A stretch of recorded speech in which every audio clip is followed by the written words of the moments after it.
Salut à toi internaute du 21e siècle, si tu possèdes un smartphone, il y a 99% de chances pour qu'il soit fabriqué en Chine, même s'il y a marqué Design in California dessus. En revanche, celui-ci est 100% conçu et fabriqué dans l'Empire du Milieu, il s'agit du ZTE Axon 7. ZTE, c'est un fabricant qui a l'habitude de fabriquer des smartphones en marque blanche, pour les opérateurs mobiles Orange, Bouygues par exemple en France, mais qui s'est aussi lancé dans la commercialisation de ses propres modèles sous sa propre marque il y a quelques années. Et dans le haut de gamme, il y a des modèles qui sont vraiment très sympas. L'an dernier par exemple, il y a eu le Axon Elite. C'est un chouette smartphone, il filme en 4K, mais il faut avouer que le faux cuir couleur gold, ça passe moyen en Europe. Finalement, il n'a pas été distribué à grande échelle ici. Cette année, ZTE revient donc en France en force avec deux modèles dont le design est beaucoup plus classique. Le Axon 7 Mini qui a été dévoilé à l'IFA en septembre dernier. Je vous en ai déjà parlé dans notre vidéo spéciale IFA 2016. Et donc, le Axon 7, son grand frère, le voici, il est dispo en France depuis quelques semaines. Le Axon 7 est toujours de couleur gold, mais heureusement ZTE a abandonné le faux cuir du Axon Elite. Le Axon 7 ressemble un peu plus à ce qu'il fait chez Apple ou HTC, assez classique donc. La coque est en alu, son arrière est bombé et l'épaisseur se réduit sur les bords. La prise en main est donc très bonne, même si on risque de le laisser glisser, je vous conseille d'investir dans une coque de protection si vous décidez de l'acheter. La face avant est largement occupée par un magnifique écran de 5,5 pouces et il est 2,5D, donc avec des bords légèrement arrondis. Et malgré tout, ZTE a trouvé la place pour y caser deux haut-parleurs. On écoute donc de la musique ou des films en stéréo et c'est vachement bien vu.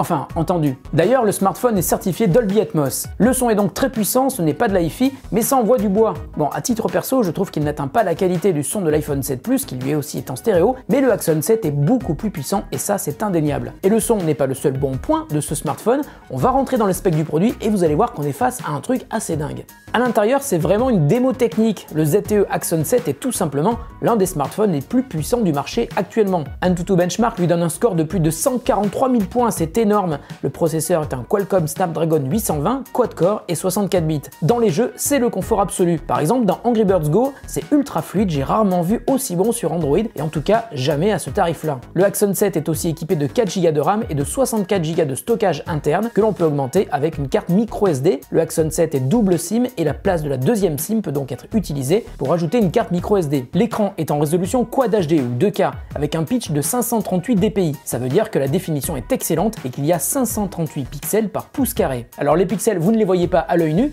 En revanche, si vous faites de la VR avec un casque comme celui-ci, les pixels deviennent beaucoup plus visibles car ils sont grossis par les lentilles. L'écran utilise une techno AMOLED, ce qui lui permet d'avoir un excellent contraste et des couleurs qui pètent. Et on peut aussi changer les paramètres de colorimétrie et le niveau de contraste dans les options du smartphone. Seul regret sur cet écran, le bezel, donc l'écart entre le bord de l'écran et celui du téléphone, est assez important, en haut, en bas et sur les côtés. C'est dommage car on a vu qu'avec sa marque Nubia, ZTE sait aussi faire des écrans borderless, c'est-à-dire sans aucun bezel. À l'arrière, on trouve un capteur biométrique ultra rapide pour déverrouiller son appareil. Un appareil photo de 20 mégapixels avec un flash et au-dessous un port USB type C. Alors l'appareil photo est vraiment excellent, la qualité des images est très propre et il y a même un mode manuel qui permet d'accéder à plein de réglages comme la colorimétrie ou l'exposition.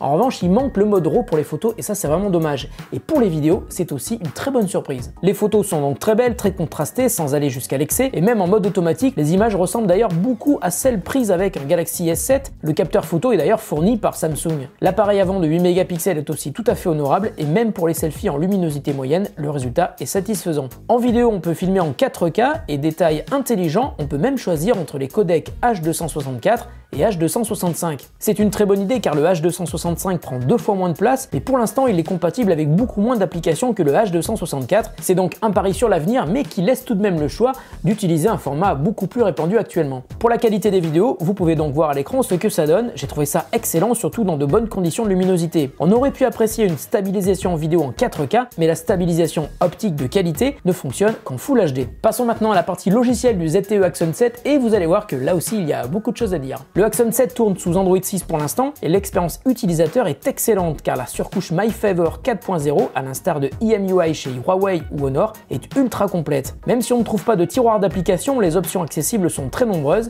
les possibilités de personnalisation aussi. On peut ainsi customiser l'interface jusque dans la forme et le design des icônes et même le niveau de flou appliqué au fond d'écran. Vraiment sympa. Malgré tout, il reste toujours des traductions un petit peu hasardeuses. Globalement, les menus sont clairs, les options sont classées de manière logique et on trouve rapidement ce qu'on cherche et même ce qu'on ne cherche pas. Parlons enfin de l'autonomie qui est aussi un des points forts du ZTE Axon 7. Il promet au minimum une journée et demie de charge, voire un peu plus selon l'utilisation que vous faites de votre appareil. Et il est aussi livré avec un chargeur Quick Charge. En 1 heure de charge, vous pouvez donc passer de 0 à 80% de batterie. Enfin, et c'est intéressant de le noter, le Axon 7 ne chauffe pas. Même après avoir lancé un Tutu benchmark ou joué à des jeux pendant une bonne heure, le smartphone est resté à température normale. Je n'ai remarqué aucune situation de surchauffe et avec un Snapdragon 820, c'est assez inédit. En résumé, pour les points positifs, on peut parler de l'autonomie, la puissance de l'appareil et des haut-parleurs, la qualité des photos et des vidéos et la surcouche My Favor. Dans les points négatifs, parlons quand même de son poids, il est assez imposant et il risque de glisser d'entre vos doigts si vous ne mettez pas de coque de protection ou alors il faut y faire super gaffe.